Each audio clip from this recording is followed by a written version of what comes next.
What is up, beautiful people? It's Wolfbrother Mythos Kushonata from the channel Frost and Fist, and welcome to this video.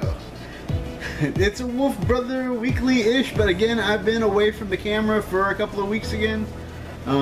But you guys know we were dealing with the hurricane.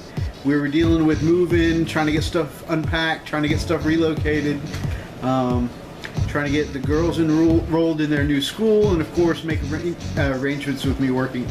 I now live 2 hours away from work, guys, so it is definitely a feat just for me to make it to work every day. 2 hour drive to work, 2 hour drive back.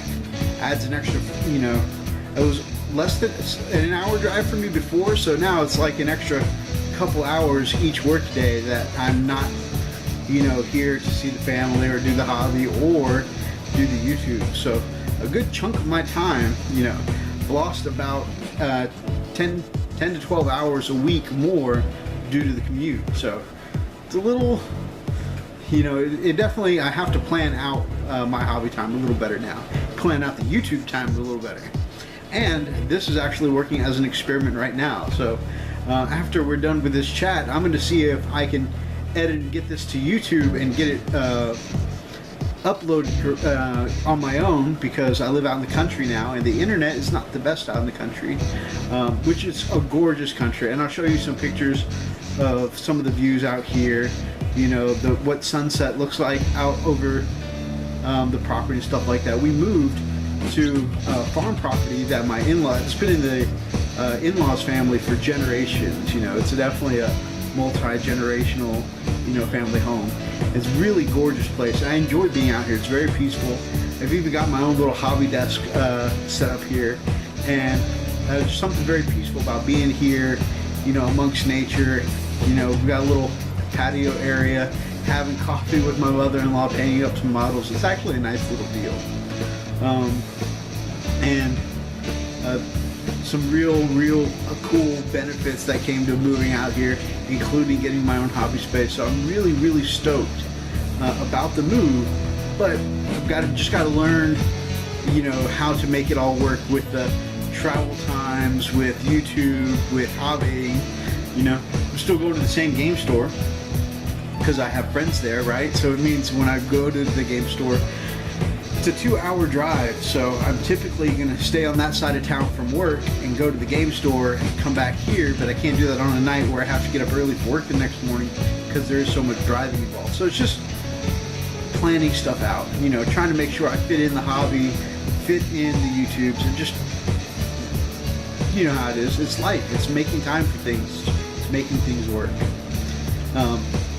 Now, we did have, as we mentioned in our 300 subs video, plenty of you guys asked to make sure that we were okay, and I very much appreciate that from the bottom of my heart. You guys checking to make sure me and my family, Freak and his family, were all okay. I really appreciate that. Definitely, I do not advise, you know, we happen to be pent up in this situation where we had to be out by the 1st. We also, you know, had a hurricane around that time, so we ended up having to move during the hurricane. And I definitely don't, if it's ever a choice for you, definitely would not recommend planning to move during a hurricane. But through the kindness of some really great people, you know, like my brother Daz, his beautiful wife, my sister Heather, you know, helping us with the move, opening up their home to us when, you know, the roads were too flooded to make it back to one of our own homes. It really was a very selfless gesture, and I appreciate the heck out of them. And then the following weekend after the storm was over, you know, like all of our friends poured out of the woodworks, and we had a dozen people in the house helping us, you know, finish up what was left to do after the storm, you know. And actually it was a really good time. You know, I bought beer and pizza, we all hung out. We were going to go to dinner afterwards, but because it was still in storm recovery mode, there weren't a lot of places open. But all in all, it was really just a great feeling. You know, like that's what family does, right? They all come together when you guys have a great need. And, you know, my little Kushonata family, you know, some really great people in my life all came through for me. My in-laws were a huge part of, you know, helping us out and being there for us too. Just, I'm really blessed to have good people in my life. Here's some video clips that I want to show you of how some things happened when we were in the hurricane. Let's take a look at that. I didn't know how extra you was. I didn't know if you needed pop and cough drops or what. What is up, beautiful people? It's Wolfbrother Mythos Cushionada from the channel, Frost and Fists. And I'm just kind of chronicling and vlogging here with my main man, Dazrock Cushionada, my brother from the channel Two Nerds. And we're kind of chronicling what it's like to move during a hurricane. Worst ever. Because Texas. Because Texas. And when your landlord says you gotta be out, you gotta be out. So, besides, we wait for the weather to come around. I mean, we'll never get around to it. Natural disaster? What do you mean? Just So, a little bit of water. To signify us moving during a great flood, and to signify, you know, the fact that we're all gamers. Also here with Lily Nightfall, who prefers to be off the screen at the moment. She's not made up. The three of us have decided to dub this the Ark because of the Great Flood and because we're gamers. And in the new Mass Effect, you know, the team is going to a new destination, a new galaxy where they've never gone before. Kind of what we're doing with this moving adventure, going where we've never gone to before. And we're already screwed. In Mass Effect, they get screwed in the process of going to the new world. And if you look outside, we're kind of getting screwed in the new world as well. So we kind of have a leg up because we already know we're screwed. That's right, that's right. See, everybody thought everything was going to be paradise when they moved to the Ark in Mass Effect. But, you know, we've got the hurricane. We know we're going into this screwed. So, you know, let me just give you guys kind of a look at what it looks like outside. No, apparently I can't do that, but I will do that. In fact, you just... So here's some of the road. You can see, so here's some of the road. You can see all of the drain ditches, and these are some deep drain ditches, are all flooded over. And yeah, these are some of the driving conditions we're dealing with trying to move to our new world. So, pretty interesting stuff. Check out this big old splash town we're coming up on.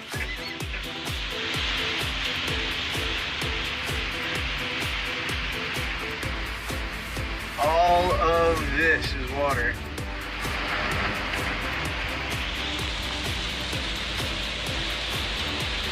Alright guys, so that's kind of what we're dealing with, trying to move during a hurricane. I'll check in with you guys a little bit later.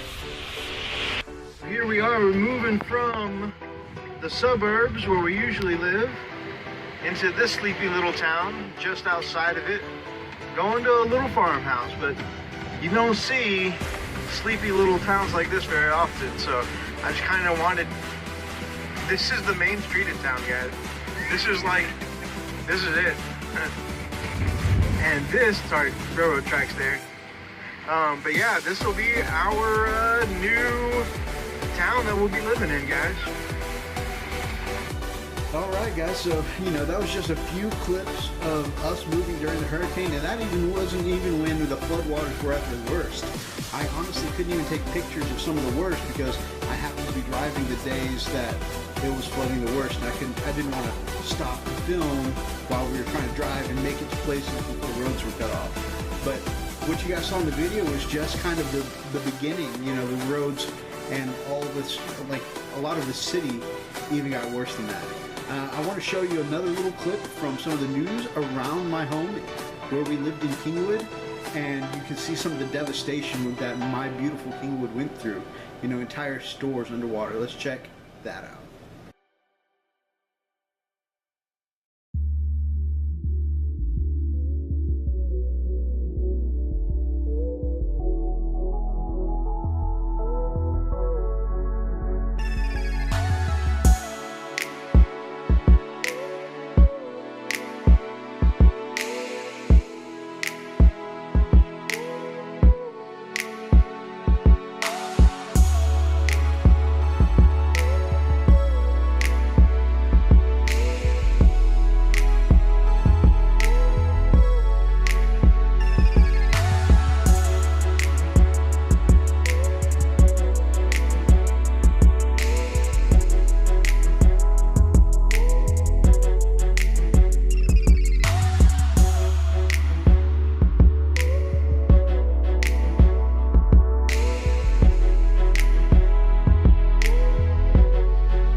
Alright guys, so it was really crazy to see stores that I've gone into millions of times, you know, places that I've eaten at, you know, just so much of my community totally underwater and devastated by the storm. It was crazy.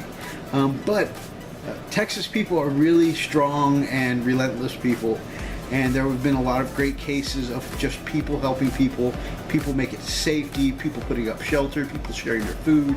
The community really came together during the storm, and you know, things have started rebuilding so quickly, and you know, there's so many places where it's back to business as usual that it's just mind-blowing how we've been able to recover as a city. So I really find myself blessed, and in all that, you know, neither of our properties, our old place or our new place, really took any damage. I mean, you know, there was some inconveniences and along the way, but drop in the bucket compared to what the rest of this city and the area went through.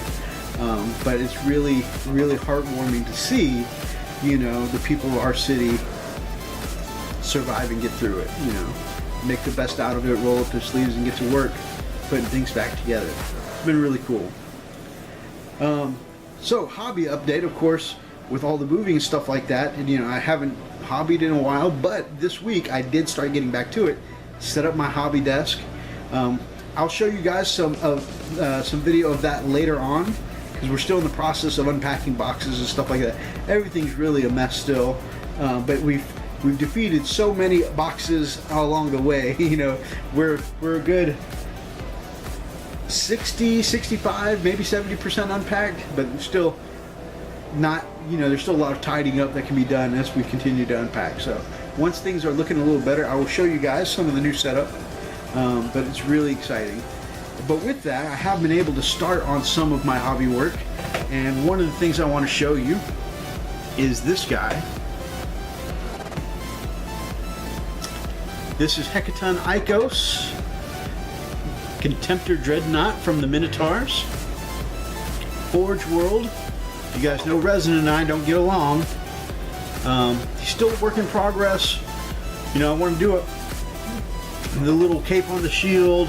You know, still got to lay down the reds for the leather here. A lot of details to fill in, but it's a good start. Got down the bronzes, got down some washes, probably do some bronze highlights later tonight, and probably put down some of those reds. Of course, I've got Hecaton's head here on a stick. So that's how I almost always paint my head separately on stuff. And this little broken brush handle, where the brush broke brushing my my daughter Alira's hair, this broken brush handle actually makes a really great little stick for painting the heads of my miniatures. So I'll get Hecaton's head painted up. I'll probably get some highlights down on Hecaton and maybe start laying my reds down. And yeah, that'll be my progress for tonight. So that's what's up in the hobby for me. Another thing that's been up in the hobby for me, I had a great game with Atlas on Friday night, and Atlas recently started his own Space Wolves army. So he's got about 1,000 points right now, and he's been running a strategy. I hadn't thought to use it before, and that strategy simply is using multiple Lone Wolves. He brought 3 Lone Wolves in Terminator armor. I've never thought to use Lone Wolves a whole lot before because they are just one dude and they can get focused and die real quick, you know, and figured it'd just be a waste of points. But he really showed me that between the Storm Shield saves and that special rule that they have to, on their last wound, you know, on a 4-up, they just ignore death. That's a really cool ability. And the fact that it made them super survivable, and then they get like the Wolfen style, the death frenzy if they die in combat. All that was really cool, and honestly, it was way more effective than I gave it credit for. Now, of course, it's a 4-up to ignore death, so you still gotta roll good dice to make that strategy work. I'm not sure I'd ever be able to make that strategy work, but it looked cool on the battlefield. Just seeing a lone warrior, you know, holding entire squads at bay. In some cases, killing some stuff off. Which I may do. I took some pictures. I may do a battle chat about that later on, to how that game went. But I just was really surprised by the way that the Wolfen or not the wolf, and the lone wolves, I mean, they really represented and did a kick-ass job. So really stoked about that, and I'm probably going to start using them more often in my games. In fact, I have this badass lone wolf that our brother Max over at Malaga War Games made for me, and I've been using him as a wolf lord or a wolf guard battle leader in many cases, but now I'm probably, as he was supposed to be intended, I may start using him as a lone wolf in the future because I saw some badass effects on Friday night. So guys, that is my hobby update. Getting back into modeling, getting back into gaming. It was so good to finally get in a game after all this time and get in a great game with Atlas. God, I always enjoy my games with Atlas. He's such a good dude to play against. So all of that was really cool. And now that I've kind of given you guys my update, I'm going to go ahead and get into the Q&A portion. I'm going to cheat a little bit and just go over the questions from this week. You know, I should be caught up after that, and then hopefully I can still keep up week after week after that. Let's hope this works out and I can still upload my Wolfbrother weeklies here with, you know, from the countryside. And if not, we'll make some other arrangements. You know, if I need to record a week in advance, put it on the thumb drive and get it to my man Freak, you know, we'll find something that works. But don't you worry, you know, I'm definitely not going to give up on this channel. Few hiccups, a little setbacks, but we're gonna make it work. So, off to the Q&A portion of this week's video. My man Pete over at Mini Warzone says, what are you working on next? So, showed you Hecaton Aiakos, and after I do that Contemptor Dreadnought, which I'm really excited to work on. I love working on Contemptors, guys. But after that, I've got, I counted up last week, and it turns out there happen to be exactly 50 models in this Minotaur's army so far. And so some of them are, you know, your standard troops. Some of them are land raiders or contemptors, you know, but the number of models comes out to 50. And Hecaton will be number 29 out of 50. So after I finish Hecaton, I'll have just 21 more models to go. So a little more than halfway through. I'm not sure what's the next thing on the list I'm supposed to have ready, but I will talk with Shroud and see what's supposed to come next after that. And maybe I have a Primaris librarian around here that's been primed up for a while. Maybe time to put him on the painting bench next. We will see. Black Country Wargamer says, oh, by the way, thank you for your question, Pete. Black Country Wargamer says, have you ever deliberately neglected or put off a model or unit that you were working on?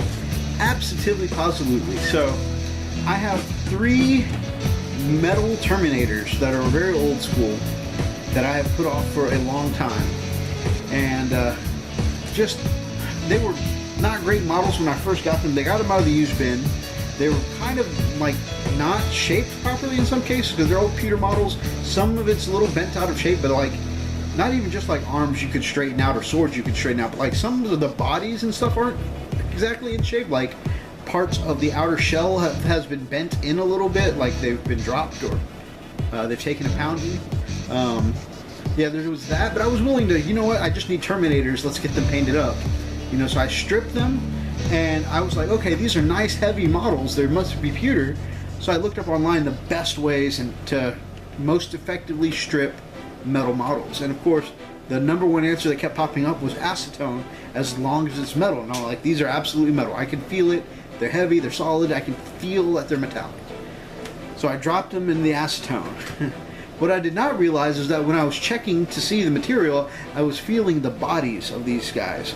And the head, legs, and body were all one solid piece. What I did not notice is that the arms were not the same as the bodies. And so I have these old metal Terminators that when I pulled them out of the acetone, the arms of all 3 of these Terminators had turned to slag. Like, it just, I mean, it became that goopy gray mush when you destroyed plastic, you know. And I realized at that point that I've not only killed those models, but their souls are destroyed probably. It was pretty horrendous. And I chiseled away eventually most of the plastic. By then I lost interest. And not only did I lose interest in them, but my man James You may recognize him from some of our our 1 or 2 Necron battle reports that we have. And James, for Christmas that year, got me a pack of Terminators and Najala Stormcaller.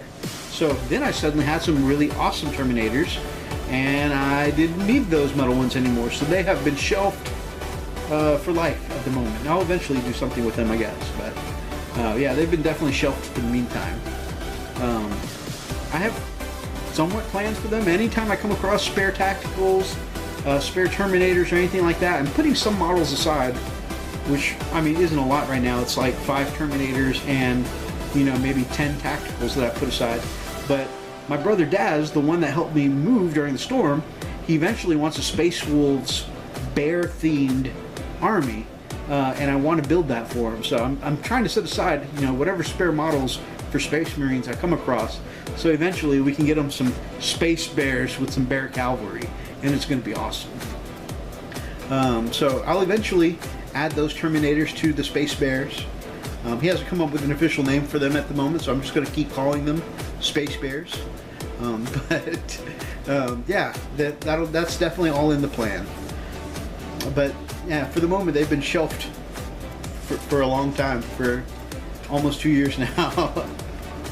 So I definitely feel your pain, Black Country Wargamer. Thank you for your question. Edict Beer 40K said, if you had a whole week to yourself with nothing to do, okay, and that's including having a maid to do cooking and cleaning, how would you spend the week? First of all, I would catch up on so much sleep.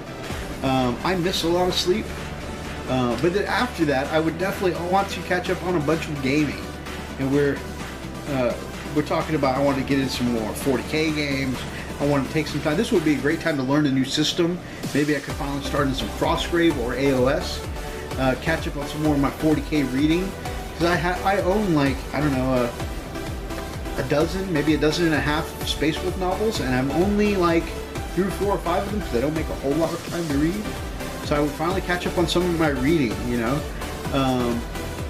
And definitely, I would love to just be able to take several days. So just sit and paint and drink some coffee or tea and just, you know, put on a few good shows and just chillax with a paintbrush.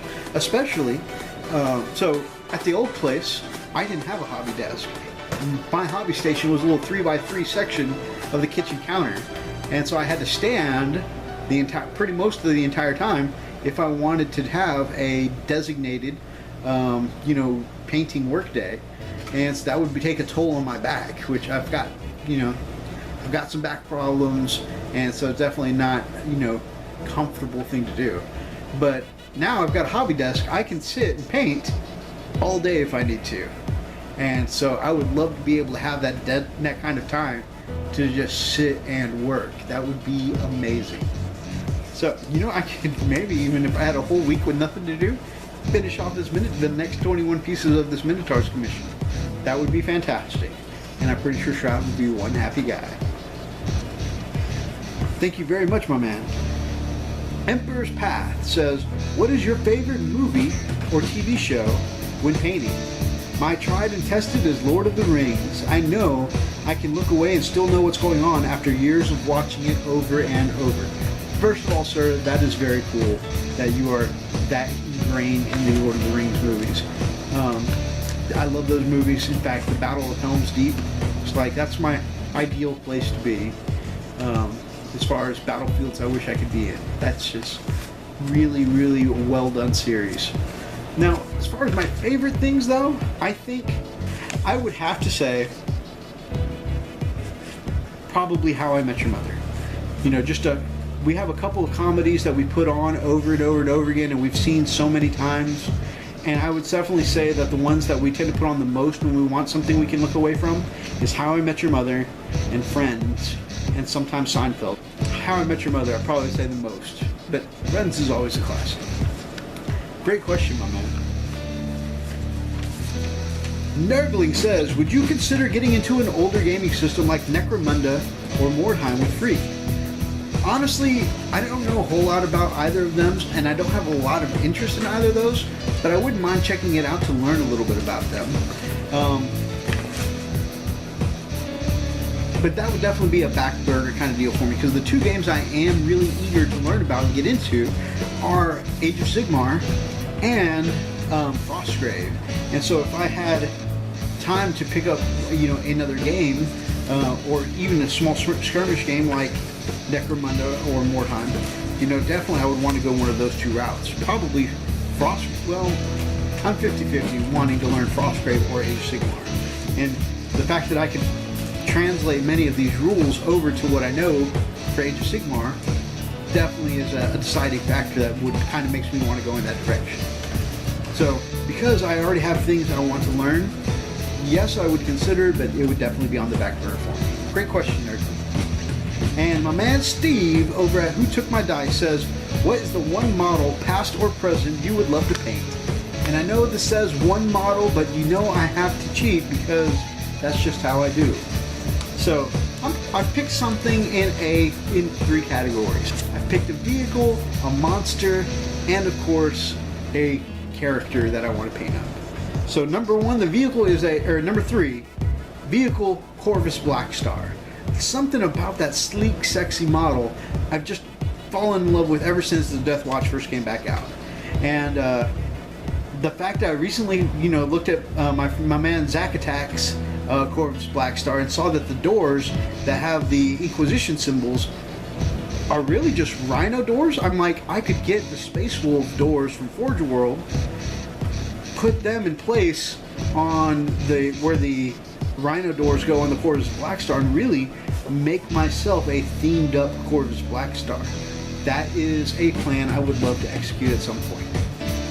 I have so much on my to-do list right now. It's a down the line thing, but I definitely do want to do that at some point. It is definitely a plan. Next, a Maw Crusher.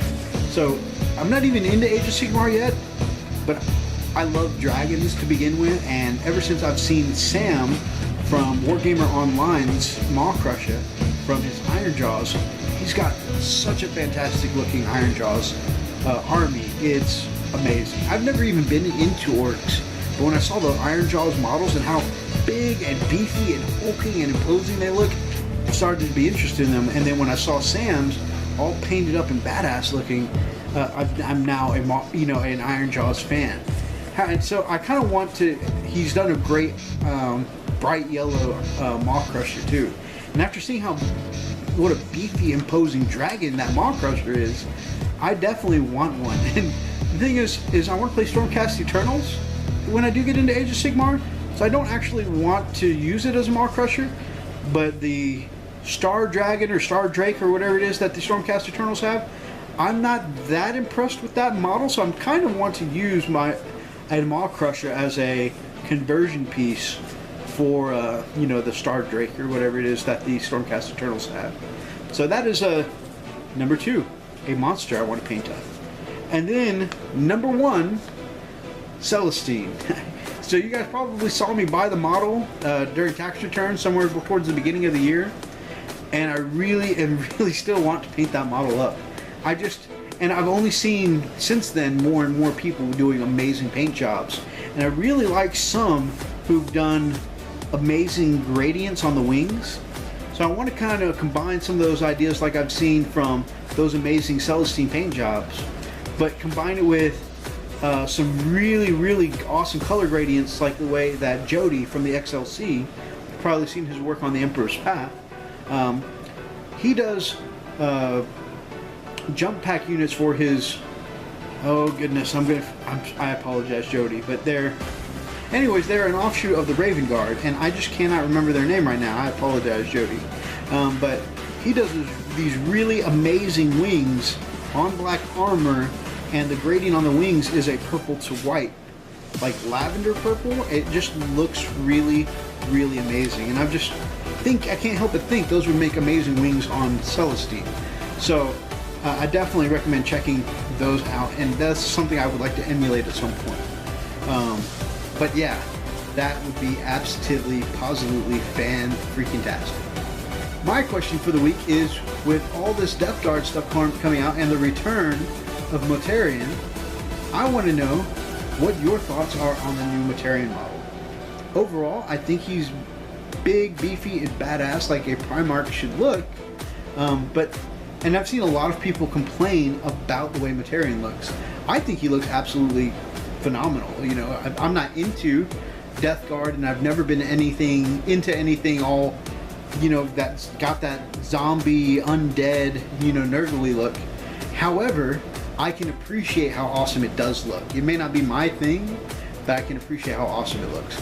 The only thing is that in artwork, I usually see Mortarion's scythe as some, you know, like a really rusted, bladed kind of look, you know, and I think that looks really cool. And the kind of like, and the way the scythe is for the new Mortarion model, it's really busy, and it's got bone pieces and a spinning chainsaw piece at one end, and it's really busy looking. And I honestly think just a regular rusted, corroded blade probably would have looked cooler to me. So if I ever had the opportunity to paint that awesome model, probably would do, you know, just a swap for the scythe blade is all. But other than that, I think it looks really cool, and I definitely hope, you know, that the next Primarch that comes out from the Loyalists is going to be just as cool, because the Chaos Primarchs that have been released so far, pretty badass. I'm really excited. So those are my thoughts. I want to know what you guys have to say. Thank you so much for joining me for today's episode, guys. If you liked this video, then grab up an axe and smash that like button in the name of the Emperor. And drop me some comments down below. Let me know what you thought of today's chat. And if you guys are not yet subscribed to the channel, you know, we're going to be picking back up with our content. So we would love to have you as part of the pack here on the Frost and Fists. Until next time, guys, stay frosty.